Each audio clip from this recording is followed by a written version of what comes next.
Glaze trading India private limited में आपका स्वागत है दोस्तों। आज की इस वीडियो में हम आपको बताने वाले हैं ग्लेज का दूसरी क्लास के बारे में, जो सक्सेस बिल्डिंग प्रोग्राम यानी कि सफल भवन योजना, इसको कहते हैं एसबीपी। तो अब हम बात करेंगे एसबीपी किसे कहते हैं। अब ध्यान से सुनिएगा। नियम और अनुशासन के दायरे में रहकर किया गया कार्य को एसबीपी कहते हैं। इस क्लास को स्टेप बाय स्टेप आपको बताने वाले हैं। सफल भवन योजना, सबसे पहले आपको बताएंगे सफल किसे कहते हैं। सफल वह व्यक्ति जो अपने जीवन में अनेक दिक्कत परेशानियों का सामना करते हुए अपनी निजी आदतों को त्याग कर अपने मूल्यवान लक्ष्य की प्राप्त करती है, उसे सफल कहते हैं।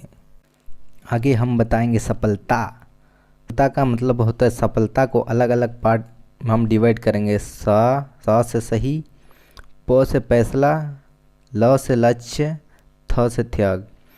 सही काम, सही फैसला और सही लक्ष्य और सही जो हम लोग किसी मतलब सफलता पाने के लिए हम किसी काम को त्याग देंगे तब जाके हम सफलता हो सकते हैं।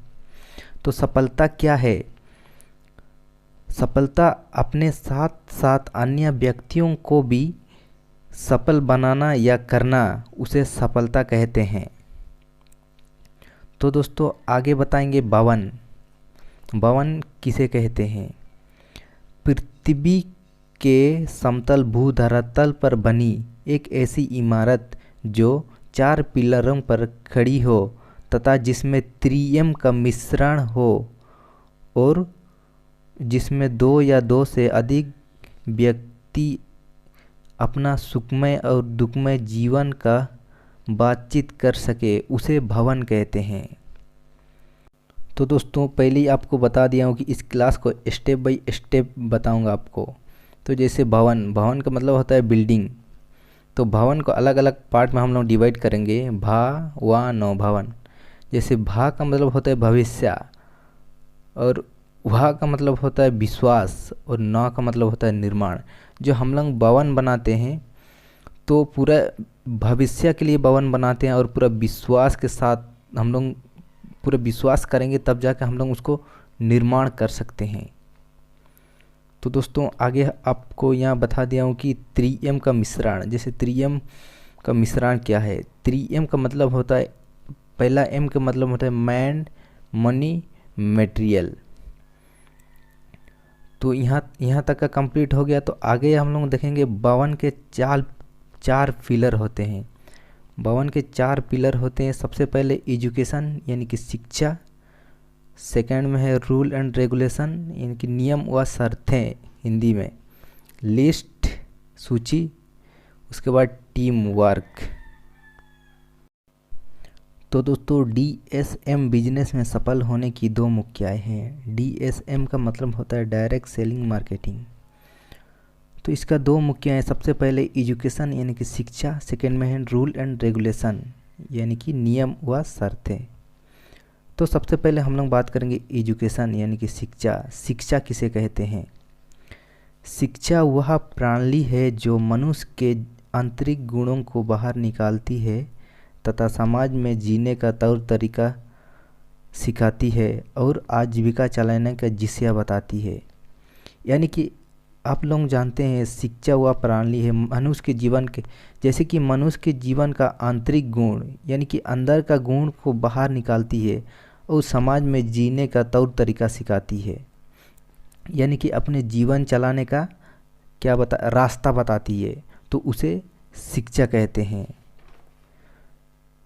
शिक्षा के अंतर्गत 11 ट्रेनिंग क्लास रखी गई है। तो दोस्तों आप लोगों को पता है शिक्षा के अंतर्गत 11 ट्रेनिंग क्लास रखी गई है। इम्पोर्टेंट 11 ट्रेनिंग क्लास इस वीडियो में तो नहीं बताऊंगा, अगले वीडियो में आपको बता दूंगा।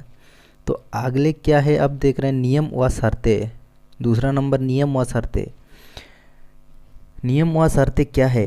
किसी प्रोफेशनल कार्य को करने से नियम व शर्तें का होना बहुत ज़रूरी है। नियम व शर्तें हर कार्य क्षेत्र में अलग अलग होता है, ये तो दोस्तों आप लोग जानते हैं।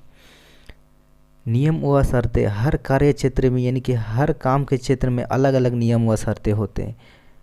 जैसे कि एग्जांपल फुटबॉल में अलग नियम व शर्तें हैं, किसी कंपनी में अलग नियम व शर्तें हैं, तो हम लोग के डीएसएम बिजनेस में अलग नियम व शर्तें हैं। नियम व शर्तें वह प्रणाली है जो किसी प्रोफेशनल कार्य को नियत दिशा दिखाती है, अपना प्रोफेशनल काम करने के लिए नियत दिशा दिखाती है। तो डीएसएम के रूल रेगुलेशन इस प्रकार है। जैसे कि दोस्तों आप लोग जानते हैं ऑफिस का रूल होता है, सेंटर का रूल होता है, रूम में रहने का रूल होता है, आप लोगों को पता है। तो ये रूल हम लोग को मानना बहुत ज़रूरी है इस बिजनेस में आगे बढ़ने के लिए। तो इसके बाद आगे क्या है तीसरा नंबर में, जैसे कि हम बताए थे आपको भवन के 4 पिलर है। तो 4 पिलर है, यानी कि दूसरा पिलर कंप्लीट हो गया। ये तीसरा पिलर क्या है? लिस्ट। जैसे कि लिस्ट किसे कहते हैं? किसी कोरे कागज में 2 या 2 से अधिक व्यक्ति, वस्तु, स्थान के नाम को क्रमबद्ध तरीका से सजाकर लिखना ही लिस्ट कहते हैं। तो दोस्तों लिस्ट 2 प्रकार की होती है। सबसे पहले इम्पोर्टेंट लिस्ट, हिंदी में हो गया महत्वपूर्ण लिस्ट। सेकेंड में हो गया सिंपल लिस्ट, हिंदी में हो गया साधारण लिस्ट। तो सबसे पहले हम लोग जानेंगे महत्वपूर्ण लिस्ट। महत्वपूर्ण लिस्ट वह लिस्ट है जो वर्तमान में बनी है और वर्तमान समय से भविष्य समय के लिए भी काम आए, वह महत्वपूर्ण लिस्ट कहते हैं। जैसे कि दोस्तों आप लोग यहाँ देख रहे हैं जो लिस्ट वर्तमान समय में बनी है, यानी कि आज बनी है जो लिस्ट, आज से लेकर अगले भविष्य तक के लिए काम आए, उसको कहते हैं महत्वपूर्ण लिस्ट। तो दोस्तों आपको ये महत्वपूर्ण लिस्ट कंप्लीट है। अब सेकेंड में आता है साधारण लिस्ट। साधारण लिस्ट वह लिस्ट है जो वर्तमान समय में बनी और वर्तमान के लिए ही काम आए, वह साधारण लिस्ट कहते हैं। जैसे दोस्तों साधारण लिस्ट वर्तमान यानी कि अभी बना है लिस्ट जो अभी के लिए ही काम आ सकता है। जैसे कि एग्जांपल आपको दे रहे हैं, मान लिया आप मार्केट में जाते हैं तो कोई सब्जी वगैरह ख़रीदने के लिए आप लिस्ट बनाते हैं। तो सब्जी खरीदने के बाद वो लिस्ट कुछ काम में आ सकता है? नहीं ना। तो उसी प्रकार वो हो गया साधारण लिस्ट। तो दोस्तों जैसे कि डीएसएम बिजनेस में लिस्ट 4 तरह के होते हैं, 4 तरह से बनाया जाता है डीएसएम बिजनेस में लिस्ट। सबसे पहले हॉट मार्केट, सेकेंड में हो गया वार्म मार्केट, थर्ड में हो गया कोल्ड मार्केट, चौथा में हो गया फ्रेश मार्केट। तो दोस्तों इन चारों कैटेगरी से लिस्ट बनाया जाता है। तो दोस्तों अभी हम बताएंगे आपको भवन के चौथा पिलर क्या है? अब देख रहे हैं टीम वर्क। टीम वर्क किसे कहते हैं? किसी खेल या कार्य को शुरू करने से पहले 2 या 2 से अधिक व्यक्ति अपने बारे में ना सोचकर टीम के बारे में सोचते हैं, उसे टीम वर्क कहते हैं। तो दोस्तों ये टीम वर्क का क्लास जो आपको बेहतर तरीक़ा से मिलेगा पावर ऑफ टीम वर्क में। तो पावर ऑफ टीम वर्क को बेहतर तरीक़ा से आपको समझिए तो पावर ऑफ टीम वर्क का अच्छा समझ में आएगा। तो भवन का 4 पिलर कंप्लीट हो गया। तो स्टेप बाय स्टेप मैं आपको बता दे रहा हूँ। सबसे पहले सफल, उसके बाद भवन का 4 पिलर हो गया। अब लास्ट में योजना किसे कहते हैं?